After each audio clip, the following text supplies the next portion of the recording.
Also written 7 books, and she's an absolutely amazing person to get to know. I've enjoyed sending patients to her and getting to know her better. She's truly intuitive, and I think you're going to really enjoy her. There's some brochures there for La Casa Day Spa. Make sure you pick one up before you go. And I want her to tell us about this restorative, regenerative, rebalancing, post-mastectomy, what this is all about and why she started. So, Jane, I'm going to ask you to come on up and join us here today, and please give her a warm welcome. Thank you, Jane.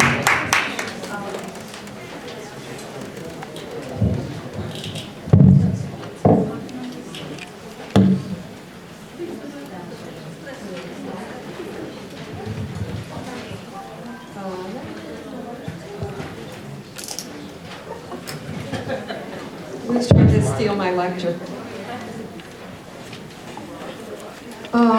When I moved to New York in 1969, about a year later, my mother was diagnosed with terminal cancer, breast cancer metastasized to bone cancer. I was very close to my mother, and I needed to figure out everything that there was to figure out about cancer. And of course, in '69, the world was a very different world. You couldn't just, go on a computer and find out what was going on. So I made lots of phone calls all over the world. And I found an organization that was right in New York called the Foundation for Advancement of Cancer Therapies. Spoke to the founder of it, Ruth Sackman, and at that point she had already worked with thousands of cancer patients. It was a nonprofit organization that was disseminating information about cancer treatments that were biological and non-toxic. She was the only person that was doing this. My mother took an affection for her and started working with her, and went from breast cancer metastasized to bone cancer, being in a wheelchair, to playing tennis again.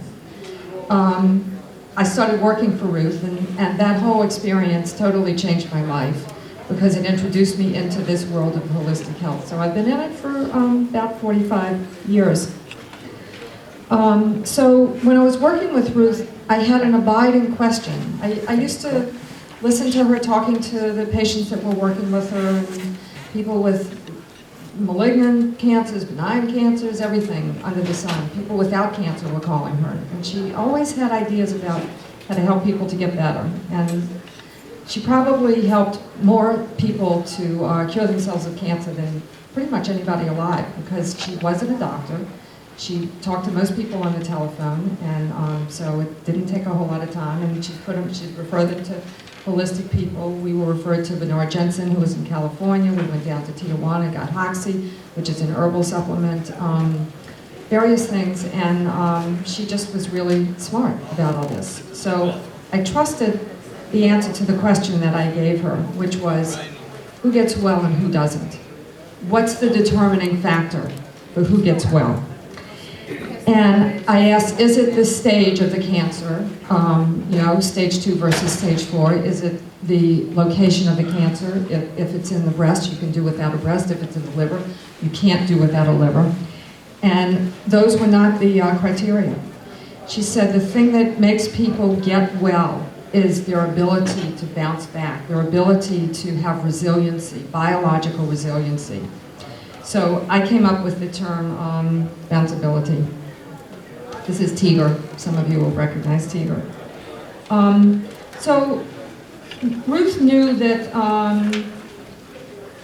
even then, there are 1,000 cures for cancer.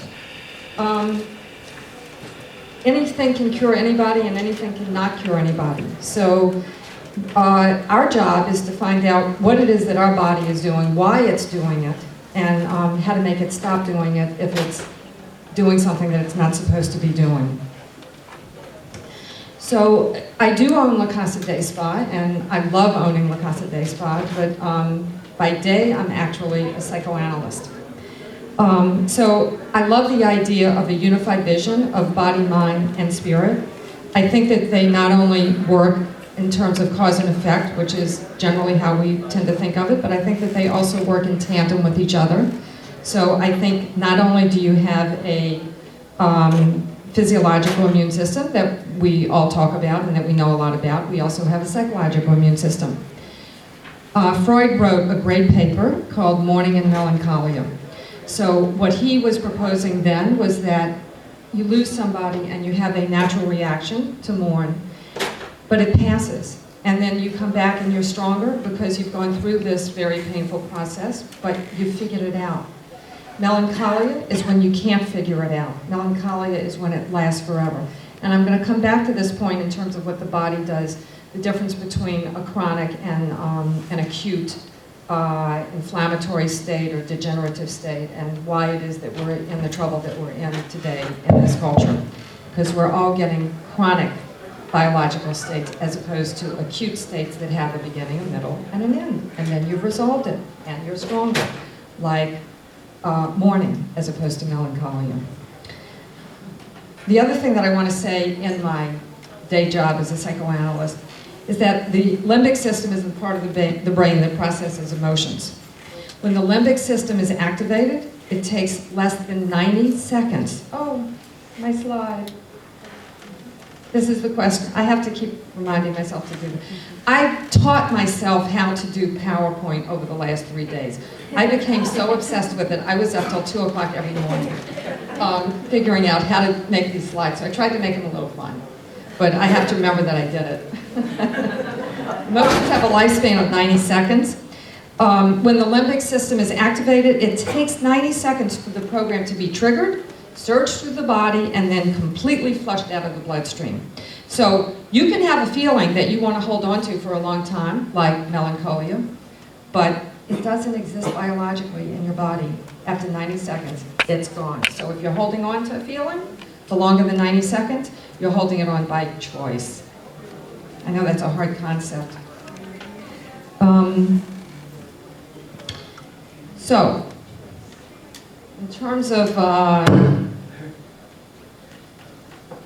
holding on to stuff, most of the people that talk about stress talk about, oh, it's psychological, oh, I'm under so much stress, oh, you can't believe, sorry about that, you can't believe, how much stress I'm under.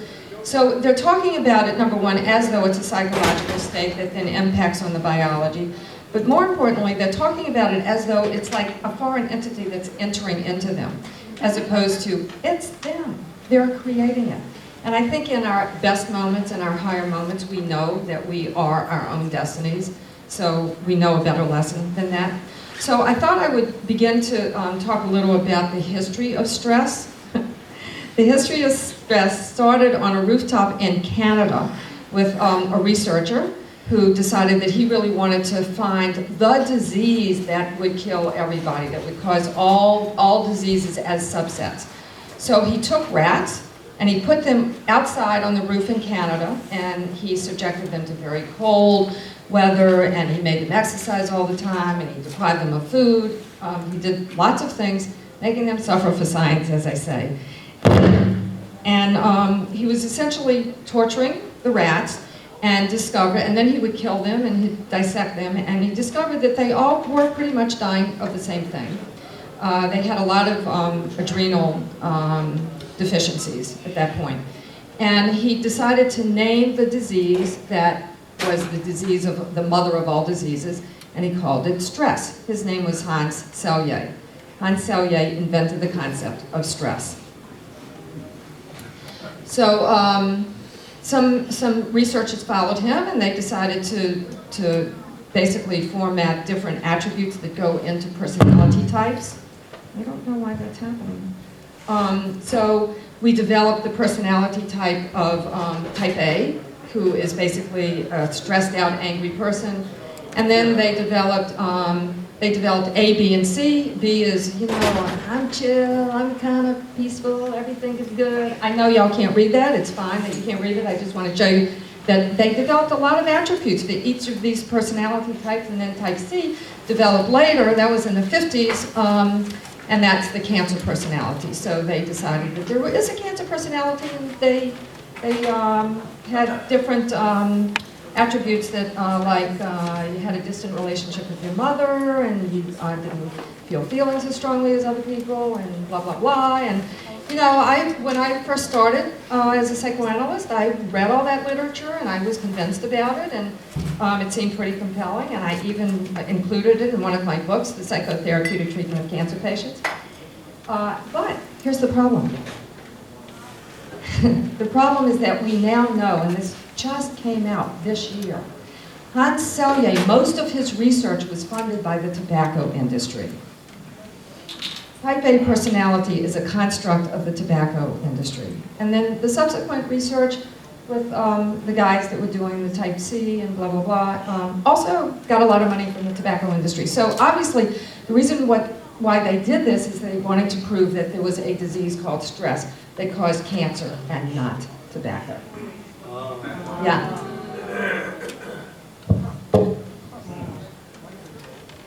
So I've worked a lot with cancer patients. It's been a specialty of mine in my psychoanalytic practice. Actually, what did I want to say here?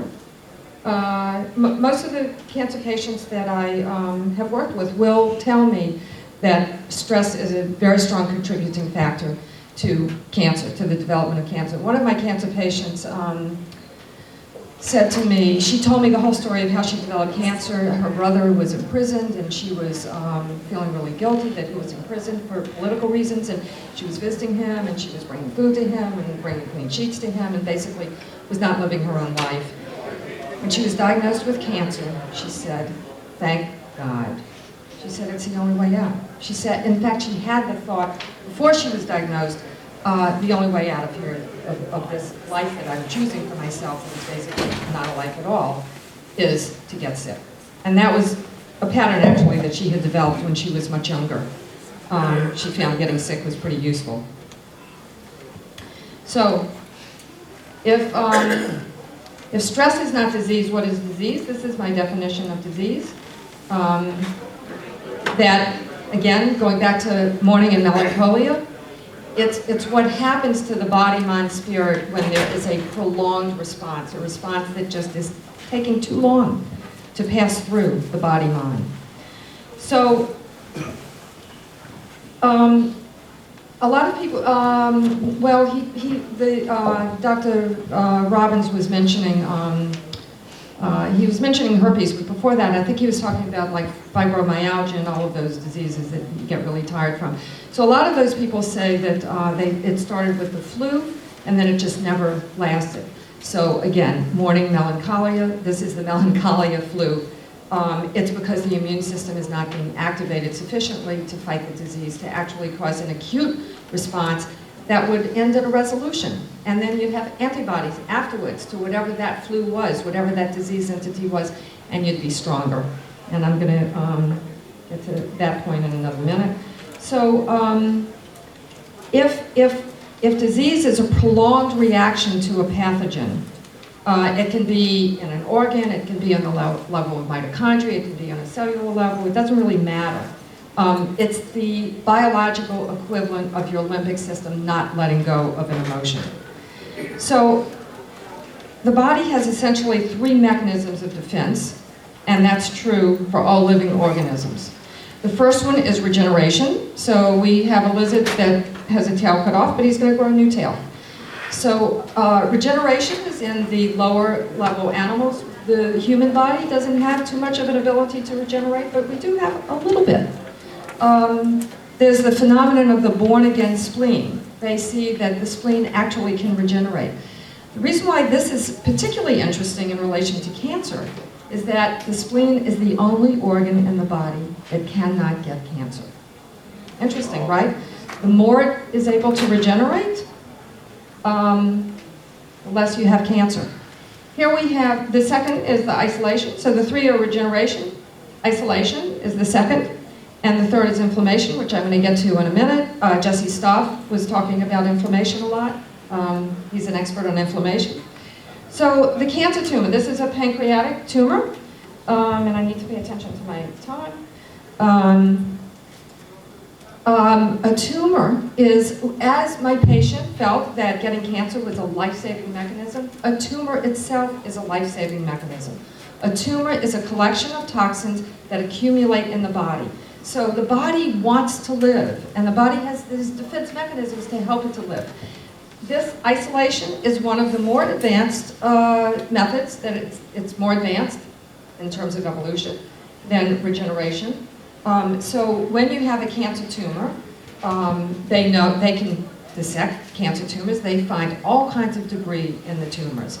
I mean, just toxic waste and hair that doesn't belong there, and bone that doesn't belong there. Things that the body is putting together in this one place to cordon it off from the rest of the body. When you try to dissolve a tumor too quickly, you get systemically toxic.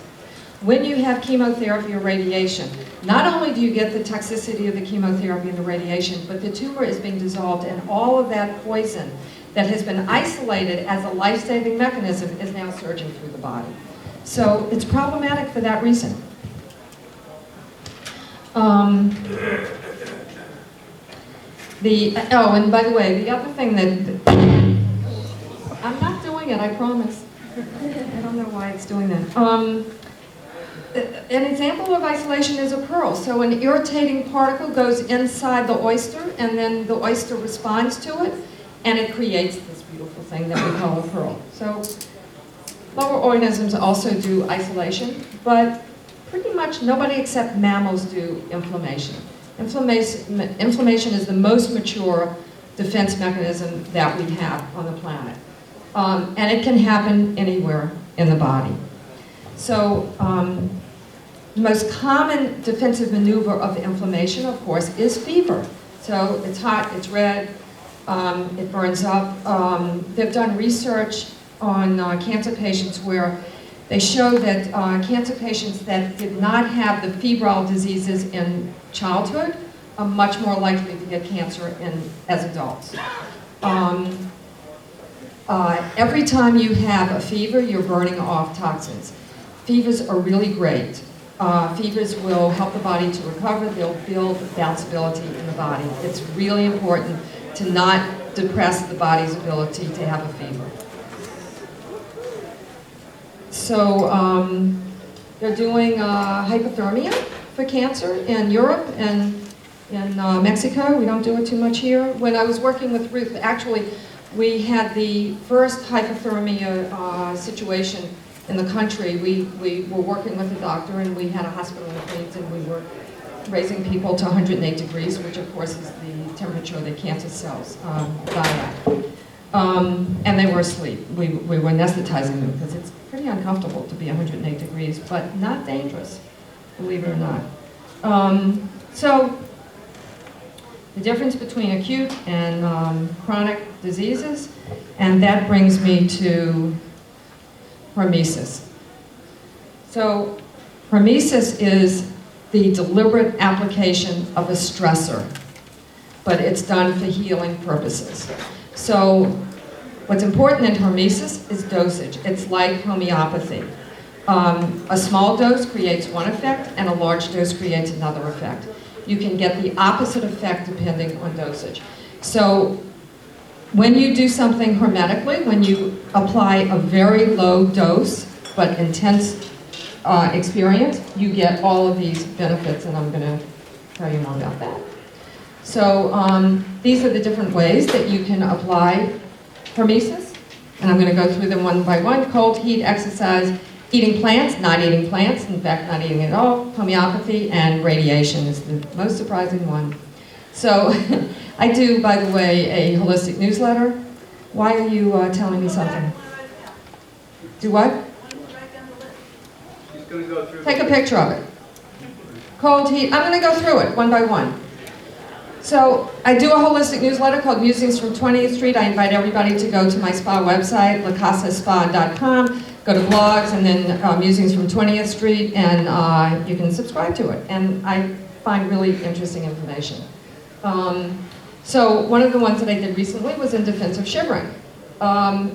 Shivering, getting cold, activates the immune system. It's good for inflammation. It's good for the endocrine, the immune, and the nervous systems. So I don't know if my friend Eduardo was here, but I invited him to come.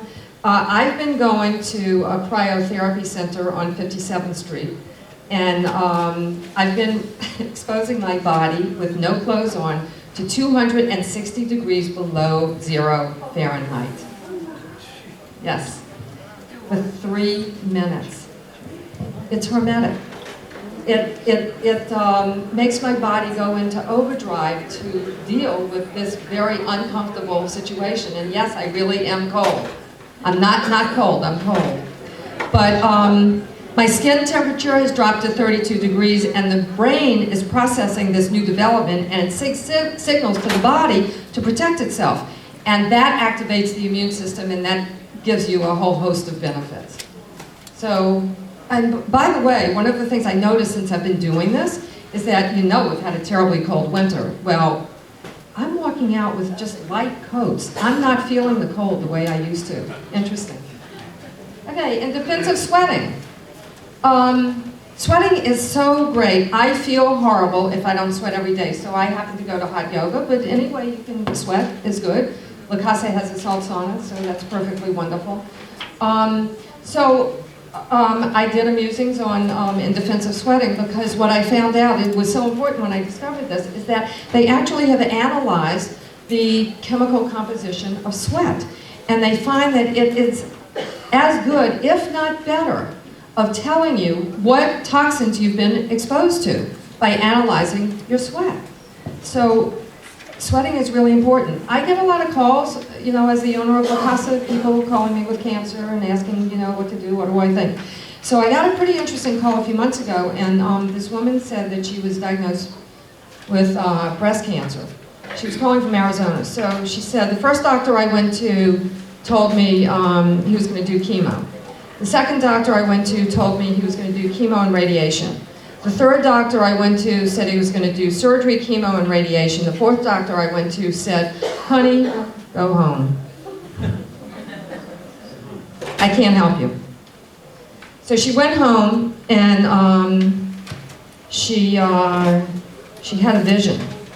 She fasted for 3 days and prayed for 3 days. And at the end of that, she had a vision, and a divinity or a God or Jesus, whatever, however you want to understand it, appeared to her, and she started sweating. And she decided that that was the message. The message was she needed to sweat. She had, I forget exactly what the diagnosis was, but it was stage 4. Here we are 3 years later, people are flocking to her place in Arizona, New Mexico, and she's got all these saunas set up, different kinds of saunas. She called me because she was interested in the ozone sauna, which we have at La Casa. She's cancer-free. Sweating. Exercise. So exercise itself doesn't really do anything. It's the wear and tear that the exercise gives to your body, and the body's response to that, which is to build tissue, to build bone.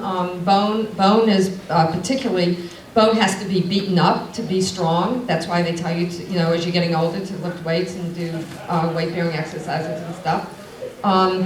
But as I say here, if you were to run laboratory tests on somebody who's just finished an exercise, he'd look really sick. He looks sick because his body is inflamed, because he's responding to the damage that he's done. His whole biological system is gone into repair mode. So exercise is really important. That's the, I think Darryl Geoffrey mentioned that we have this. This is, you get 30% bone building from doing this 10-15 minutes a day after a year. If you run, it's the same thing. If you do weights, it's the same thing. This is called whole body vibration. You stand on it and you go like. Darryl said it was. He said it was something on steroids. He said it was the trampoline on steroids. Okay, so plants. I've been vegetarian for about 50 years now. Plants have defense systems. Plants emit poisons. They have poison in their chemical makeup. They have that to scare predators away from them. We eat plants, and so we're being poisoned by plants. However, we're much larger than the plant usually, and so it's in a hermetic dose of the poison, so it does not affect us badly. In fact, it affects us to our benefit. Oh, maybe this is the thing that's making me noise. So eating is hermetic. If you overeat, you're eating too much. You should eat the right amount for your body. Not eating is hormetic. This is a stress. So my point is that when you're eating the poisons of the plant, it's hormetic because it's a stressor. It's a stressor for your body to digest food. Your body goes into real work when it's digesting food. But your body also is stressed by not eating. So this guy, Dr. Mark Matheson, he's done a lot of work on research on intermittent fasting. Intermittent fasting is a great way of stressing your body to help your body to repair itself. This is my daughter on the right. So how did I poison her? So she had 105 fever. This was when she was younger. She was about 6 when this happened. I wasn't so scared because I know children can often do high fever without a problem.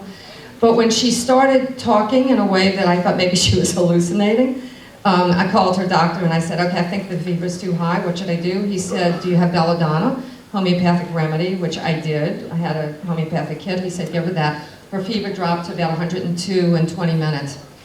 Do you know what belladonna is? It's a poison, but it was a hermetic dosage, so it was fine. I also poisoned my little dog Lily, who's down on 20th Street right now. Lily was dying. I was $3,000 into vet bills. I brought her to 4 vets, including a homeopathic vet.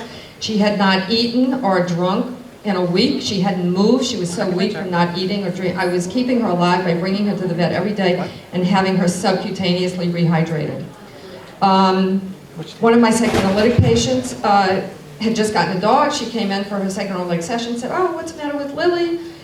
And she was very sympathetic because of her dog, and she said, oh, I told her, and she said, you need to bring Lily to Donna.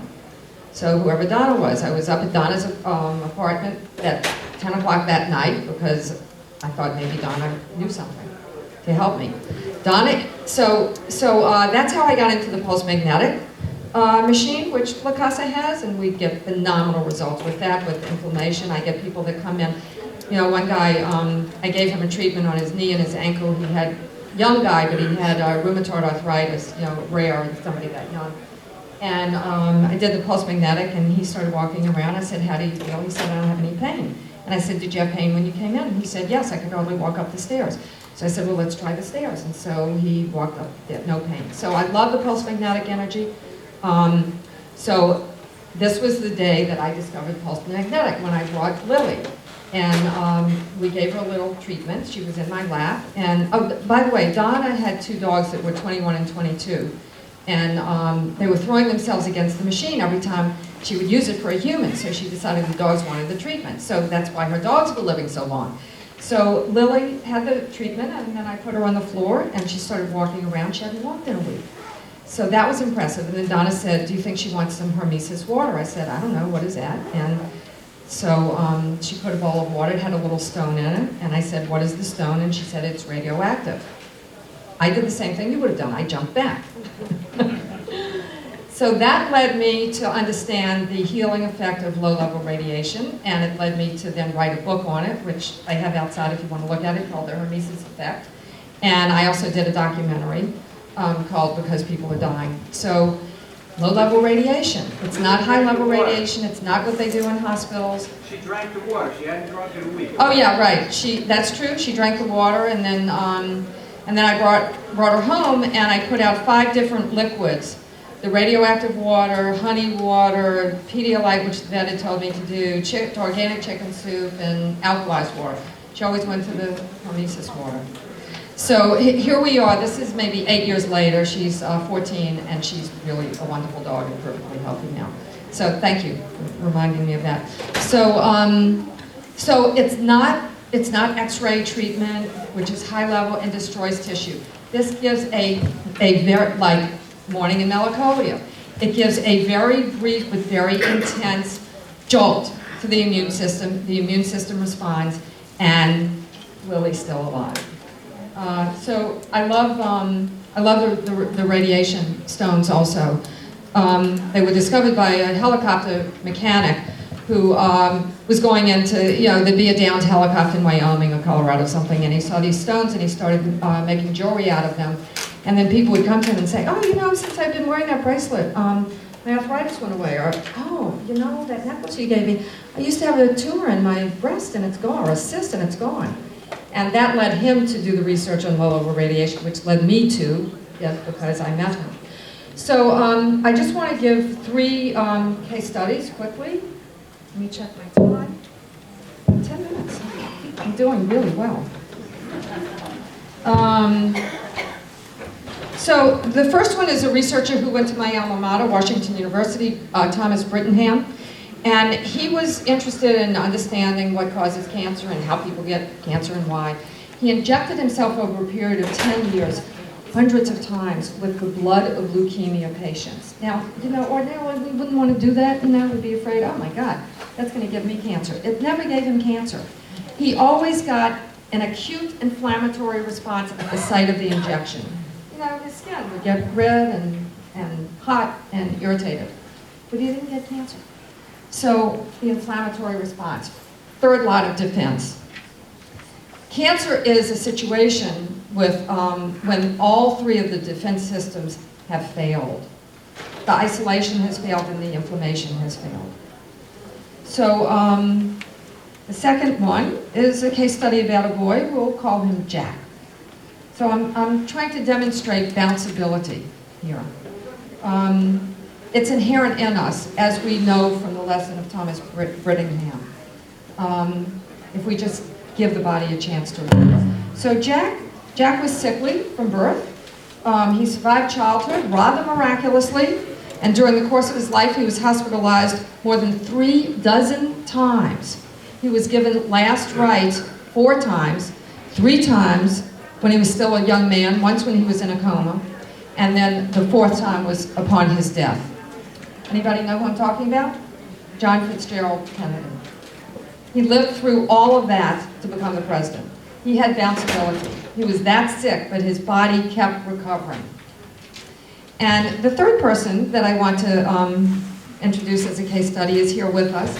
She's a La Casa client, and she has a rather remarkable story. Her name is Jillian. She's coming up, and she's just going to talk to you for a few minutes. She had breast cancer metastasized to bone and liver and lung.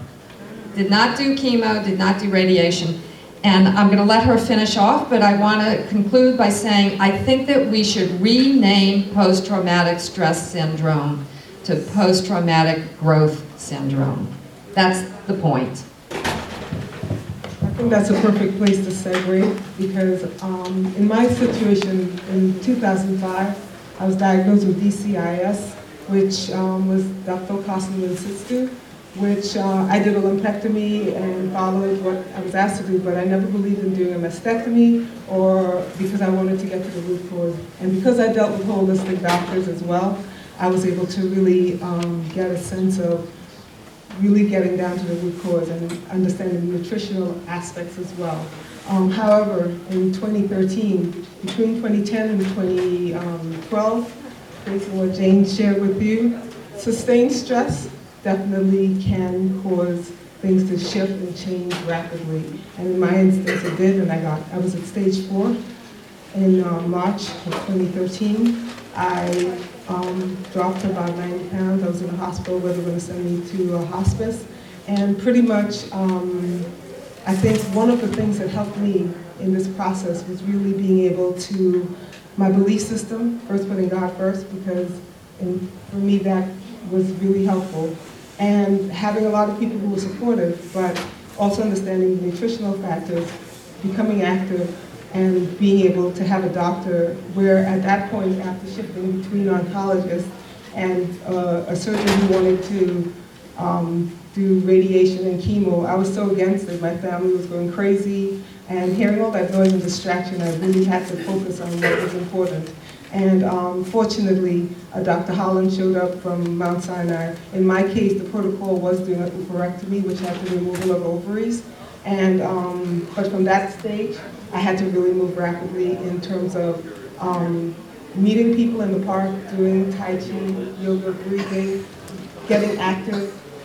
So the key things, I'll say the root things that I've learned from Coach Lee is really being positive, active, grateful, sincere, and humble. And the positive part, don't get me wrong, it's work in terms of getting inside, as Jane shared with the emotions, because when things are not released in the time that it's supposed to, it definitely does affect you. So you have to do your, there's soul food and there's physical food and there's, all of the things that you have to put together to really process and work through how you're going to heal. And, everybody has their own belief system, but you really have to stand firm in trusting your inner guidance system to be able to get to where you need to. So from being at 90 pounds, having the opportunity, one of my treatments based on my holistic doctor was to go to La Casa and since 2005, to do the colon hydrotherapy. And that is also part of my treatments. So there are a lot of things that have happened intuitively that I've been able to follow and listen to from my heart, and then where I've been given soldiers and people who have been guides to enable me to sustain and to continue to move in the path that I'm moving in. So I'm very fortunate right now to be here with Dr. Jane Goldberg, to be in this process, to share my story. There's a lot to it, but we only have a few minutes, so I just wanted to be here and be a live example of bounceability. Thank you. Thank you so much, Stephanie. So if my boyfriend's Rolex watch is accurate, then I have 5 minutes for questions. Does anyone have any? My boyfriend has a question. This one, Jillian, didn't you also do a serious detox at La Casa, but also using green juices? Yeah, my nutritional diet definitely is involving juicing. The alkaline diet is important. I think alkaline thoughts, alkaline mind, alkaline body. So in the physical body, I've done a lot of juicing. I've done the juice therapy, going to La Casa, in terms of detoxing, making sure your body's staying clean. The colon is a very critical organ, critical part. And even in terms of my practice and being able to keep active, it's really making sure that this is removing all the toxins as well. I know Jane can give more details as far as the detox and what is involved in it, but it's really important that you keep feeding your body the right foods. So I do a lot of juicing. I don't do sugars, no refined sugars, no meat, no dairy. There are certain things, even fish right now is off my diet. So it's really important that you understand your body, and if you're dealing with an amazing doctor or holistic doctor that can give you guidance, then you're able to honor what's happening in your body. But you really have to listen. There's a obscure study that I discovered a couple of decades ago that showed that women that are constipated, and that was defined by how many bowel movements they had a week, had material in their breasts that bore a very strong resemblance to breast cancer, though they were not diagnosed with breast cancer. So I think that, there are lots of ways of detoxing. Ruth used to say, Ruth Sackman, used to say, because she would put people on nutritional programs, but she would say, if you don't detox, all the nutrition in the world is not going to cure you. The detox, she actually felt the detox was more important than the nutrients. And that's true, because I'll say that even in terms of the constipation, that was something that I had dealt with leading up to when I had the MRIs and everything telling me that I had stage 4. So that constipation and that relationship is true. And then being able to drink water and doing all the things that are important. I think we have time for one more question, maybe two. The detox, did that include the parasite cleanses, the heavy metal detox? It has to include all of that, yeah. Everything from the mouth. Yeah. And toxins. Yeah, I mean, you're living in New York City, you're filled with all of that. Yes, well, I'm a psychoanalyst. I believe in the power of verbalization. Where is this? The Casa is 41 East 20th Street, between Park and Broadway. Yes. I have a question for Jillian. What type of breast cancer do you have as far as ER, It's HER2? it's Or does it matter what type? I don't think it matters the type, but mine was positive, so that's why the estrogen factor was a critical piece. The reason why it doesn't matter is because the only thing that matters is bounceability. And obviously you can have bounceability even with liver and bone and lung cancer, which she had. Yes? How do you deal with emotions that linger longer than 90 seconds? You talk to yourself. Because you have two halves of your brain. You have the ability to think and feel, and you've got to overlay feeling with thought, or otherwise you're just not being smart. One of the reasons why intermittent fasting is so important is because your brain is smartest when it's not eating. If you're living in a cave and there's food right there, you just, put your hand out and you eat. And that doesn't build brain power. But if you have to remember where you saw the berry the day before and then go out and find it, your brain has to be active. So you're smarter when you're not eating.